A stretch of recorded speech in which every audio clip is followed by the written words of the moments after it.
Fala aí, rapaziada! Já enfim chegou o espanhol Saúl. Já está no ninho fazendo os exames para reforçar o meio de campo do Mengão.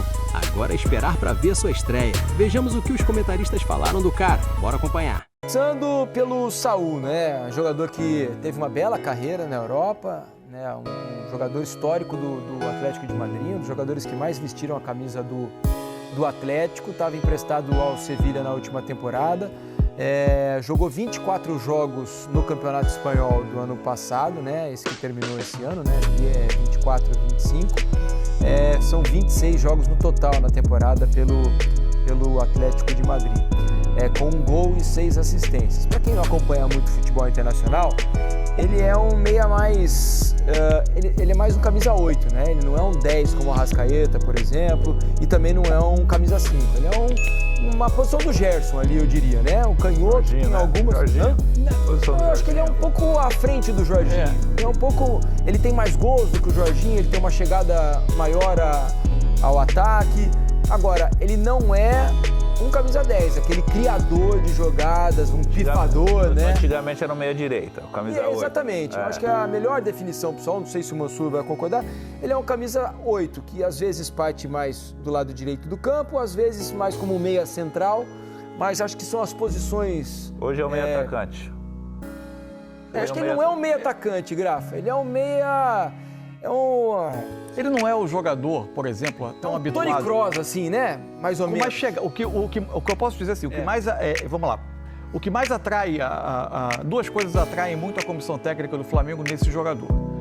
Uma é uma diversidade de possibilidades, de opções que ele oferece. Isso. Tá? Na carreira dele, ele tem muitas utilizações como um segundo homem, mas com chegada, com condução de bola. Ele é fisicamente forte, ele tem bom aproveitamento de duelo defensivo, de recuperação de bola, ele tem uma imposição física boa e capacidade de associar, trocar passe, fazer o time andar. Não é um driblador, não é um criativo, né, sob o ponto de vista habilidoso, digamos assim. Ele é qualidade técnica alta, mas não um habilidoso. Agora, tem uma outra questão. Além de ser esse jogador de chegada, de muita chegada, um meia que se apresente à área, por exemplo, ele foi muitas vezes usado na carreira dele partindo do lado esquerdo, embora ele seja canhoto. Aí fica para mim uma dúvida de como vai ser o aproveitamento dele com o Felipe.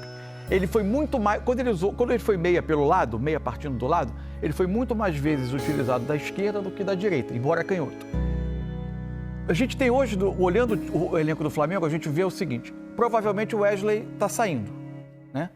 Quem está hoje no elenco é o Varela, um jogador de menos passagem do que o Wesley. Uma possibilidade pode ser o Felipe passar a usar um ponta pela direita e o Saúl um meia pela esquerda, porque por ali ele tem, por exemplo, o Ayrton Lucas, um jogador de mais passagem, invertendo o eixo do time, porque ele tinha o Gerson como o meia que partia da ponta direita. E por ali, às vezes, o Wesley era o jogador que fazia a passagem, inverter esse eixo ou tentar adaptar o Saúl, por ser canhoto, também a mesma função do Gerson. Agora, no momento, com a ausência do Pulgar, com a instabilidade, a questão física do De La Cruz, o Alan nesse jogo já não vai, evidente que o Saúl não vai estar nesse jogo, mas o Alan já em alguns jogos não vai por causa desse controle de carga. Pode ser também que ele inicie a passagem dele no Flamengo, formando uma dupla eventualmente com o Jorginho, ele alguns passos mais à frente. Agora, colocando em perspectiva, um jogador que teve excelente passagem no Atlético de Madrid, em especial até ali 2018, 2019, o auge. De quando ele sobe lá por 2013, 2014, até ali, muito bem, um meio-campista importantíssimo no time do Simeone. Aí ele tem uma temporada já em 19-20, 20-21 especial, que não é a melhor. Aí ele vai para o Chelsea, numa sessão, só faz 10 partidas na Premier League, joga pouco, retorna ao Atlético de Madrid, tem o empréstimo ao Sevilla, né, onde ficou essa temporada. Aí jogou a maioria das partidas, mas antes no Atlético de Madrid já não era um titular tão frequente. E agora ele estava a caminho do futebol da Turquia, né? Então isso mostra que a elite da Europa já não o colocava como no mesmo status do melhor momento da carreira dele. Por outro lado, gente, se ele vivesse o melhor momento da carreira cobiçado pelos principais times da Europa, ele não estaria vindo para o mercado brasileiro. Então, assim, acho que é uma aposta interessante, que vai despertar curiosidade, é um jogador que no seu melhor momento teve muito potencial, a gente vai precisar ver como chega aqui. Imagino que vai acrescentar, acho que vai ajudar. Acho que a expectativa pode ser boa, pode se criar uma boa expectativa. Agora, não é aquela certeza absoluta de que chega para fazer um tremendo impacto. Acho que a gente vai precisar ver como chega. À noite, o Mengão mostrou raça e virou um jogo enroscado contra o Bragantino, com um gol salvador no finzinho. Mesmo saindo atrás no placar, o Flamengo não abaixou a cabeça e buscou a virada, 2-1. Com esse resultado, o rubro-negro segue firme na cola do líder Cruzeiro. Eles têm 34 pontos, a gente tá com 33. Tá pegando fogo. A gente mudou o jogo, a gente tem um gol para mostrar, porque o gol marcado pelo Wesley, na despedida, aliás, esse é um enredo completamente especial. Cada jogo do Flamengo tem um enredo especial. Exatamente. Esse é mais um especial, porque o Wesley está se despedindo, vai jogar na Roma. Hoje fez o seu último jogo com a camisa do Flamengo e marcou o gol que deu a vitória importantíssima. Mas a jogada toda é espetacular. A gente tem ela inteirinha aqui. Primeiro para mostrar a qualidade dos zagueiros do Flamengo.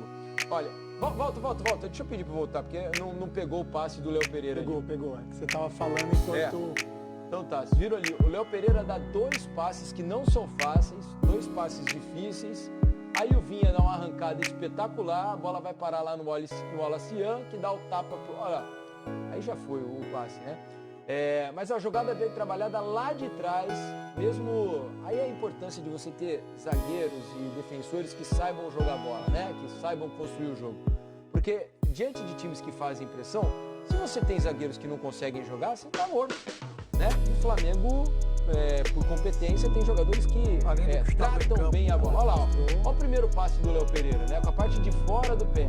Depois, um passe no meio de 2 jogadores do Bragantino para o Vinha arrancar e fazer toda a jogada até a bola chegar lá do outro lado para o Wallace, que espera o Wesley passar.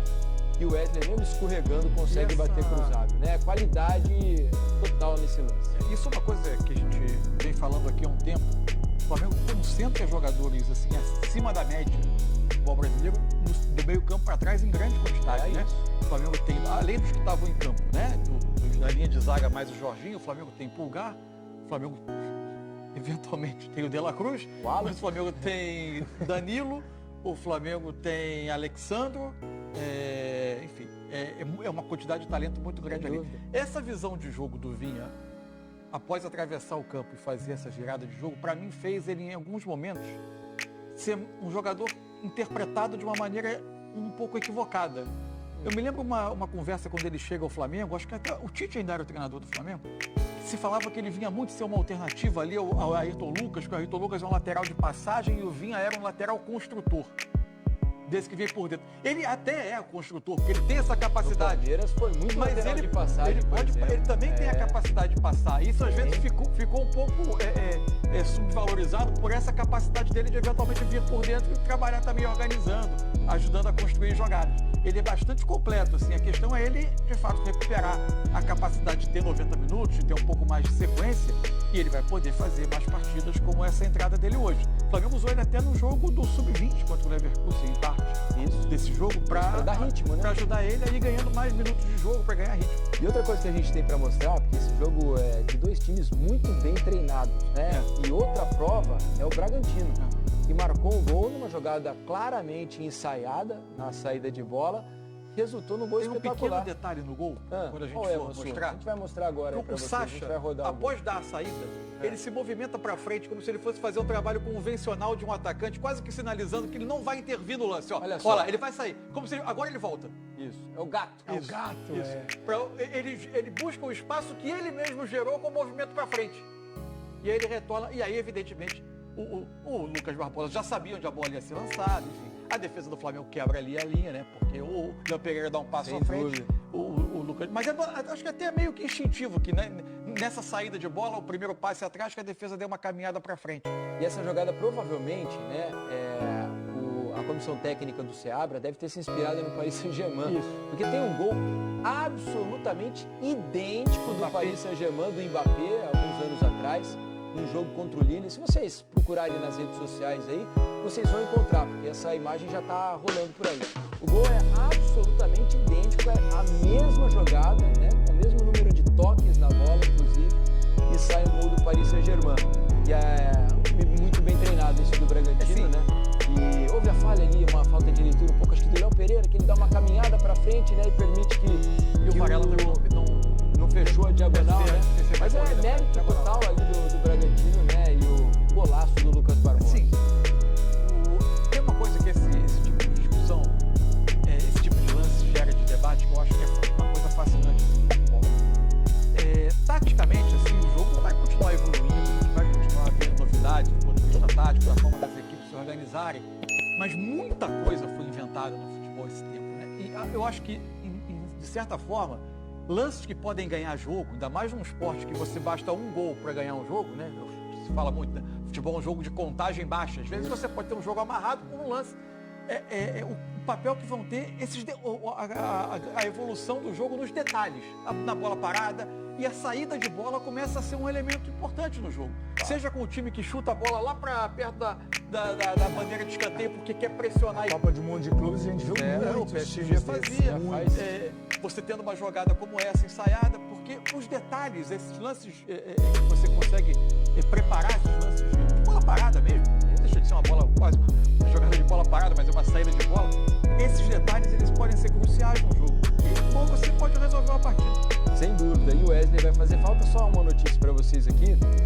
Fabrício Romano, né, jornalista italiano, que erra pouco, né, no mercado da bola, o cara que tem muita informação, postou agora há pouco que o Flamengo se acertou praticamente com o Emerson Royal. Ainda não teve lateral, né? Não, ainda não teve o Rio e Gol, mas diz que está tudo muito bem encaminhado para a contratação do Emerson Royal, né, lateral direito que passou por Tottenham, estava no Milan, jogador que passou também pela seleção brasileira. É possível que ele seja o reforço, tudo indica que ele será o reforço do Flamengo para substituir, né, o Wesley, que está indo para Roma, da Itália. E o Felipe Bastos, que está na paquera aqui, né, assistindo o nosso programa, manda aqui que o goleiro do Lille naquele jogo contra o Paris Saint-Germain, sabe quem era? Léo Jardim, que hoje está no Vasco da Gama. Fala aí. Só falar rapidamente desses dois lances, do gol do Flamengo e do gol do RB Bragantino, que me chama a atenção. Primeiro, você descreveu muito bem a qualidade técnica do Léo Pereira, mas a movimentação do Arrascaeta, ele sai da zona de conforto, onde era dele, que é lá perto do atacante, ele vem fazer essa tabela mais intermediária curta, defensiva, exatamente, para ajudar, porque tem qualidade para isso. E a gente tá vendo onde tá a Arrascaeta aqui, ó. Da opção. Aí, ó. Ele vem, devolveu e vai girar, que ele vai chegar quase lá no gol. Ele tá indo, ó. Olha lá, ele vai aparecer na hora da finalização do Wesley, ele tá chegando na área também. Vê, ó? Ele aqui, ó, vai aparecer ali, ó. Tá vendo? E outra coisa, a movimentação do Wallace. Por que eu falo isso, Mansur? Quando você tem um lateral ofensivo como o Wesley, se você ficar aberto, esperando, dando amplitude quase toda hora, você pode fazer algumas vezes, que é normal. Mas quase toda hora aberto, sendo que a jogada está do lado esquerdo, você vai tirar essa profundidade de um jogador que faz com facilidade, que é o Wesley. Muita força, né? Eu posso combinar com o Wesley, eu vou abrir, você vem por dentro? Pode também. Mas quando o Alisson vem, ele traz a marcação do próprio Bragantino para dentro. É por isso que o Wesley passa praticamente sozinho para fazer a finalização, mesmo que caída lá. Ó. Ele chama a atenção do zagueiro lá. Aí já foi. Aí não tem mais. E o gol do Bragantino me chama a atenção, eu sou meio chato, porque eu joguei de lateral esquerdo. Não pode tomar entre linhas. Por mais que o Léo Pereira deu 2 passos para frente, o Vinha não pode deixar o Lucas Barbosa cortar a frente dele. Ele pode tomar aqui. Não era o Vinha, né? Era o Varela, desculpa. O Varela não pode tomar essa bola por dentro. Não pode. Ele não pode deixar o Lucas Barbosa entre ele e o Léo Pereira. É legal, o jogador às vezes entra meio dormindo, né? Mas é porque assim, e também imagina que vai sair uma jogada. E a gente não pode tirar o mérito da jogada do Bragantino. Não tem como tirar. Mas é uma aulinha ali pro Varela saber. Deixa ele nas suas costas, não deixa ele na sua frente. E ainda mais um jogador canhoto. Porque se é um jogador destro, o Lucas Barbosa vai ter que cortar pra fora pra finalizar.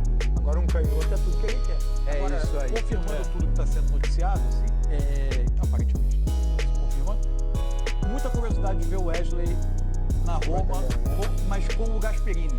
Tendência de evoluir muito defensivamente, né, Mansur? Se ele levar o que era muito característico esses anos todos do trabalho dele da Atalanta para Roma, assim, quase sempre 3 zagueiros, os laterais muita passagem, muita força, isso eu acho que o Wesley pode se adaptar. Agora, marcação individual o tempo todo, ele vai ter que seguir o par dele, o jogador designado para ele, e pressionando desde lá na frente, que se ele precisar iniciar a jogada combatendo na saída de bola do adversário 60 metros longe do gol dele, ele vai precisar fazer, porque é uma marcação sufocante com encaixe individual. Acho que ele tem características para ir bem.